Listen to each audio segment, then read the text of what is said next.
What's up LCG? It's your boy Luigichadgamer and welcome to the first part of What If Naruto Had One For All. I know, other YouTubers already did this What If, but trust me, this is completely different from those videos. Your boy added his own sauce to it, you get me? So make sure you like the video and subscribe or else racism.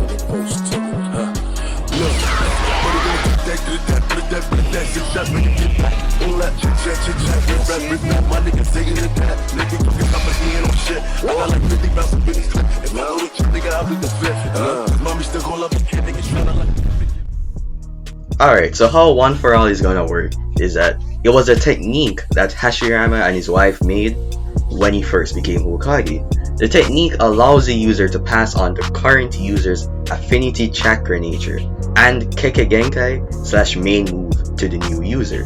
This was done to ensure that the Hokage would be able to protect the village when necessary. You get me?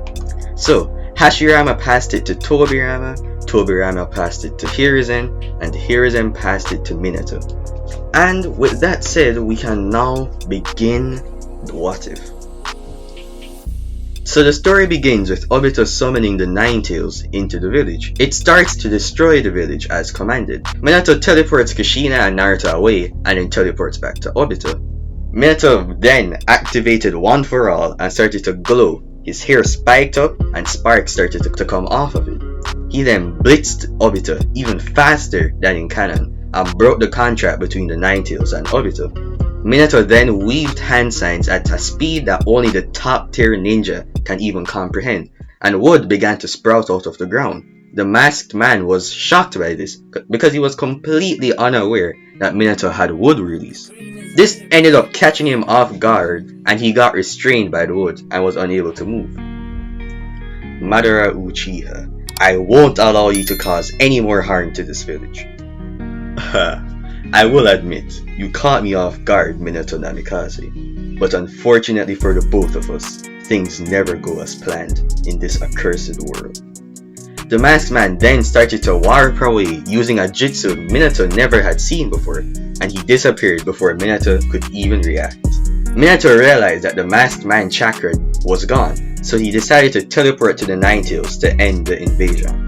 Once he got there, he saw Hiruzen pushing the QB out of the village while being knocked away simultaneously. Minato summoned the two giant toads and teleported them onto the QB to pin it down.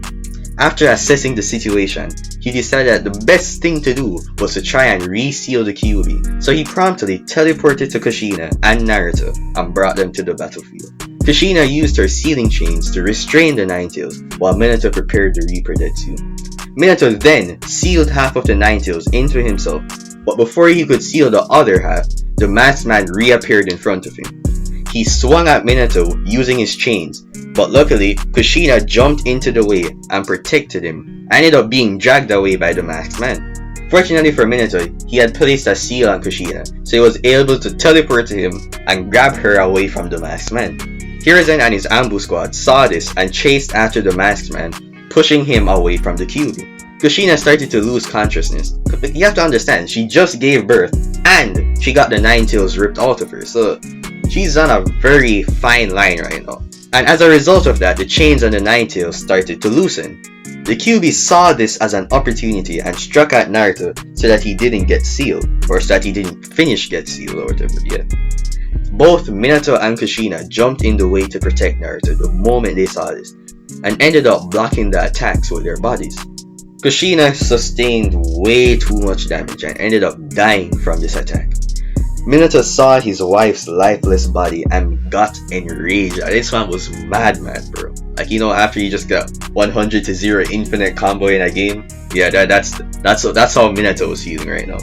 He put his hands together and let out a loud yell, which promptly sprouted a large amount of wood in all directions from the ground and restrained the QB. He then walked over to Naruto and said, Naruto, I'm sorry that I have to burden you with this power, but I don't have much of a choice. He plucked out one of his hair and said, this power has been passed down for generations between the Hokages. You may not be one as yet, but I believe that you can, because you are my friend. because you are our son. Use this power to protect your friends, your family, and most importantly, this village. Minato then dropped the hair strand into the baby's mouth.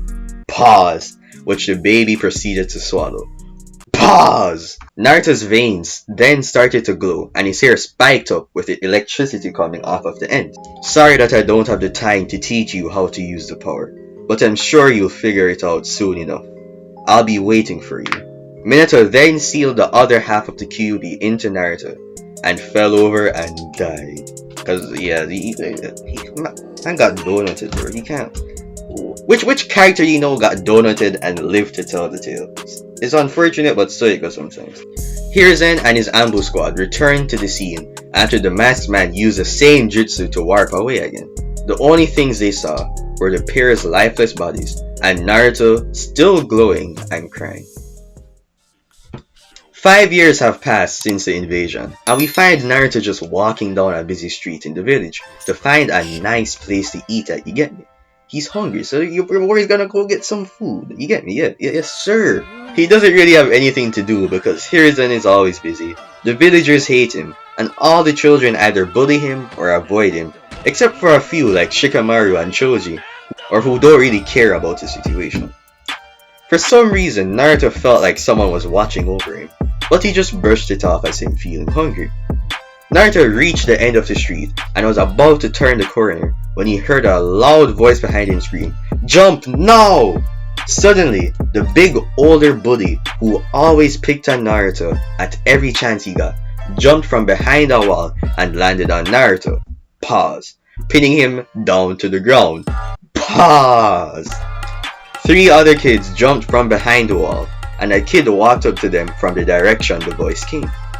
After Naruto saw the face of the bullies, he said, "All the money I have is in my left pocket. Just take it and leave me alone, please." The big bully smirked and said, "Thanks, you demon fox. You made it easier for us this time." He reached into Naruto's pocket and took out his froggy wallet, which was basically empty, but he took what little change was left. "But that's not all we want, you demon fox kid." As soon as he said that, he punched Naruto right in his nose, causing it to bleed profusely. He started to punch Naruto repeatedly in his face, while the other boys started to stomp on Naruto's arms and legs. This was a daily occurrence for Naruto, ever since the rumors about him being the fear of the demon fox from 5 years ago started to spread. Naruto has grown to accept that this was his life, and since they treat him like a demon, he might as well act like one. Either way, he was going to put an end to this bullying right here, right now. The big bully that was punching Naruto got up and was walking away with the other kids while they laughed at Naruto. Naruto took this opportunity and lunged towards the bullies without them noticing. He pulled his arm backwards and readied himself to punch with all of his might when he suddenly felt a huge spike of power in his arm. Naruto's hair spiked up and he began to glow. He tried to hold himself back a little, but it was already too late. He hit the big bully in the back of his head, which sent him flying through building after building after building. The air force generated from the punch sent the other kids flying as well, with one ending up falling into a tree and breaking both of his legs.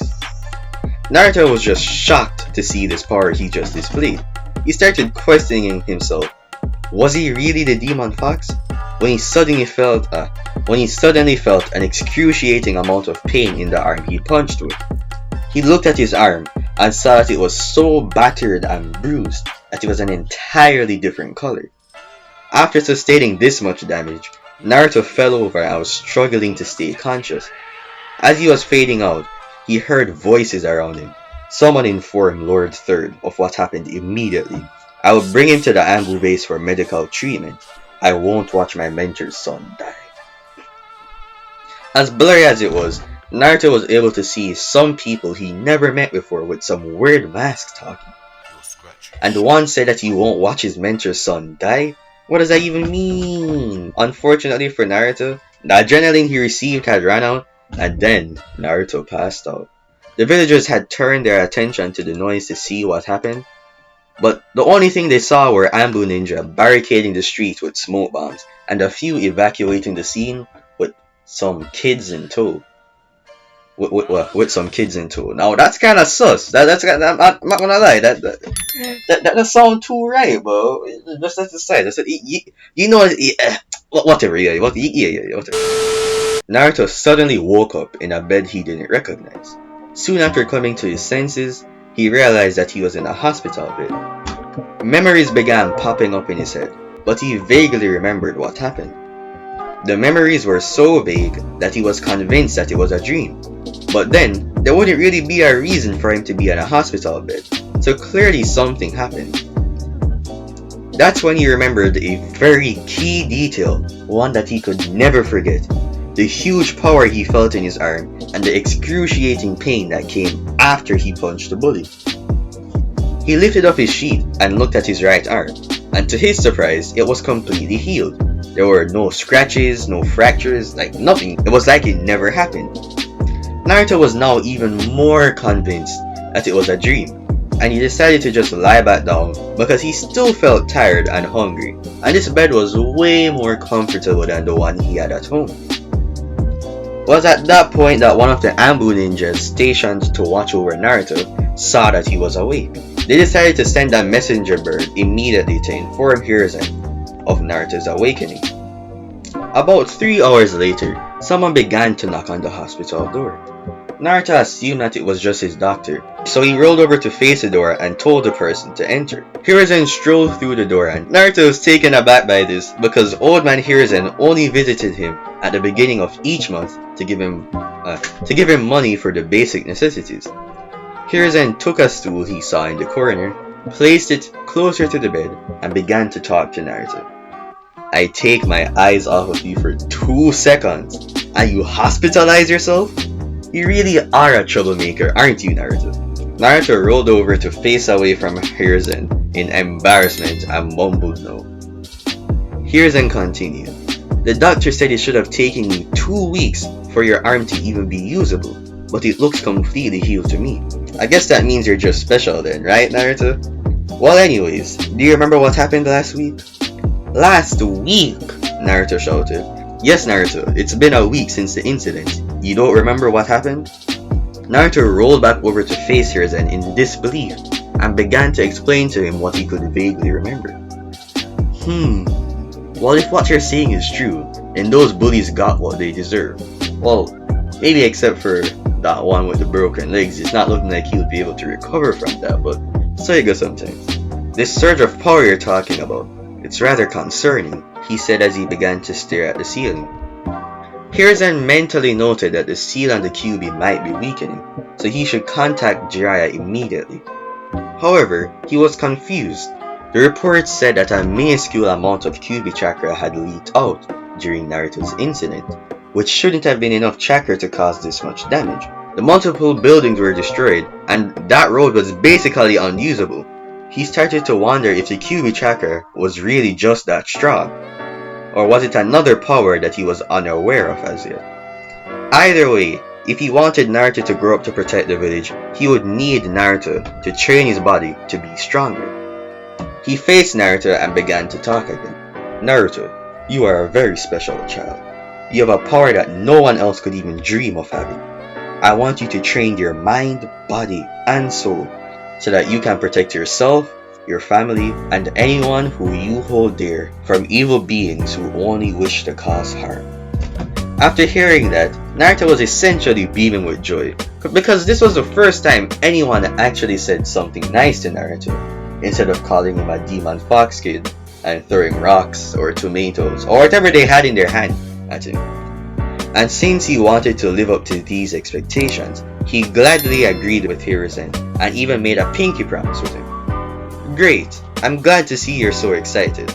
That means we can start your training right away. Follow me, Naruto.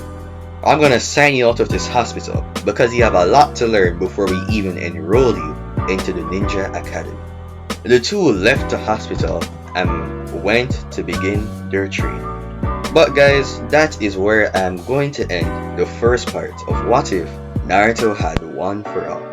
If you enjoyed the video, remember to like it, subscribe to the channel, and turn on notifications so that you never miss a video. It's your boy, Luigichadgamer, and I'll see you in the next one.